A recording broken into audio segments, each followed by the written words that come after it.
Welcome to Baba academy online education digital class. હું ગૌરવ મકવાણા બાબા એકેડમીના online digital platform ઉપર આપ સર્વે વિદ્યાર્થી મિત્રોનું હાર્દિક સ્વાગત કરું છું. તો આપણે ભણી રહ્યા છે ધોરણ 9 વિષય ગણિત અને એમાં પ્રકરણ નંબર 2 છે બહુપદીઓ.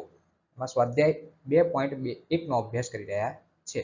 દાખલા નંબર કેટલે પહોંચ્યા છે? તો દાખલા નંબર 4 સુધી પહોંચ્યા છે કે નીચે આપેલ બહુપદીઓનો ઘાત જણાવો. હવે નીચે અમુક બહુપદીઓ લખેલી છે એની સૌથી મોટી ઘાત હોય એ જણાવવાની. બરાબર, એકદમ સિમ્પલ દાખલો છે, બહુ અઘરો છે નહીં, સિમ્પલ છે. બરાબર, આવું કદાચ 1-2 માર્કમાં ખાલી જગ્યામાં પૂછાઈ શકે અને ના એ પૂછાય. બરાબર, ખાલી જગ્યામાં પૂછાય પણ ખરું, ના પૂછાય, કેમ કે એકદમ સિમ્પલ જોઈને ખબર પડી જાય એવું છે. પણ બુકમાં આપ્યું છે એટલે આપણે ભણાવવાનું જરૂરી છે.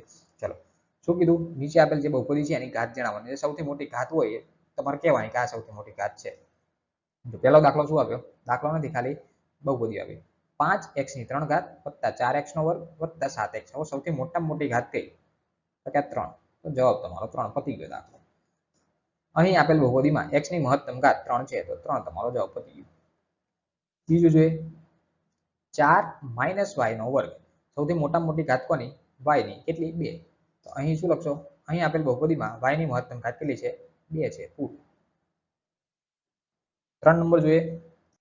ત્રીજા દાખલાની રકમ આપી 5t ઓછા વર્ગમૂળ માં 7. આમાં આન્સર શું આવશે? મહત્તમ ઘાત કેટલી? t ની 1 ઘાત. તો આ મહત્તમ ઘાત કેટલી છે? 1. બરાબર, આગળ 3. હવે જો 3 છે આની અંદર કોઈ x y z સહગુણક ગુણાયેલો નથી. બરાબર, તો આની સાથે કંઈ આવશે નહીં. તો આ કોઈ ઘાત વાળું પદ કહેવાય નહીં. કોઈ પણ પ્રકારનો ચલ આની અંદર આપેલો નથી, તેથી શૂન્ય ઘાત. બરાબર, ચલ જ નથી તો કોઈ ઘાત કહેવાશે નહીં. બરાબર, તો આના 4 દાખલા હતા. હવે જોઈશું દાખલા નંબર 5. દાખલા નંબર 5 શું આપ્યું? એના જેમ જ એકદમ સિમ્પલ છે. નીચે આપેલ બહુપદીઓની સુરેખ, દ્વિઘાત કે ત્રિઘાત બહુપદીમાં વર્ગીકૃત કરો.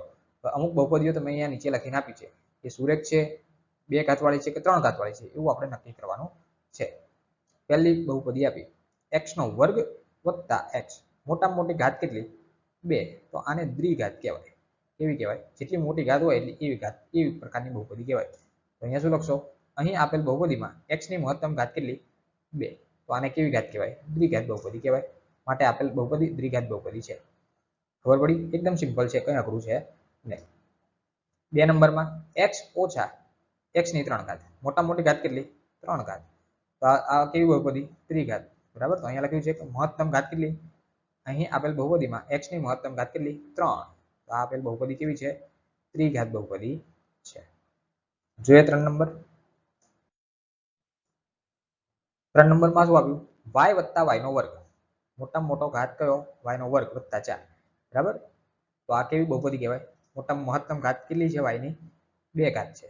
તો આ દ્વિઘાત બહુપદી છે. કેવી છે? દ્વિઘાત બહુપદી. ખબર પડી? ઓકે. 5 નંબર 1 વત્તા x. બરાબર, ચલ કયો? x. x ની મહત્તમ મોટામાં મોટી ઘાત કેટલી? 1. કંઈ નથી તો 1. બરાબર, તો આને સુરેખ કહેવાય, અથવા તો એક ચલ બહુપદી અથવા તો સુરેખ. મહત્તમ ઘાત અહીંયા આપેલ બહુપદીમાં x ની મહત્તમ ઘાત 1 છે, તેથી આપેલ બહુપદી સુરેખ બહુપદી છે. કેવી બહુપદી છે? સુરેખ. 3t 3t. t ની એક મોટામાં મોટી ઘાત કેટલી? 1. બરાબર, 1 ઘાત છે તો શું કહી શકાય? સુરેખ બહુપદી. આપેલ બહુપદીમાં t ની મહત્તમ ઘાત કેટલી? 1. આપેલ બહુપદી કેવી છે? સુરેખ બહુપદી. માટે આપેલ બહુપદી સુરેખ બહુપદી છે. જોઈએ આગળ. આગળ આપ્યું r નો વર્ગ. r એટલે એક પ્રકારનો ચલ થયો, એનો વર્ગ. તો મોટામાં મોટી ઘાત 2 છે. બરાબર, તો અહીંયા લખી શકાય મહત્તમ ઘાત કેટલી છે? r ની મહત્તમ ઘાત 2 છે. તો આપેલ બહુપદી દ્વિઘાત બહુપદી છે. દ્વિઘાત બહુપદી માટે 2 થી 3 પદ હોવા જરૂરી નથી.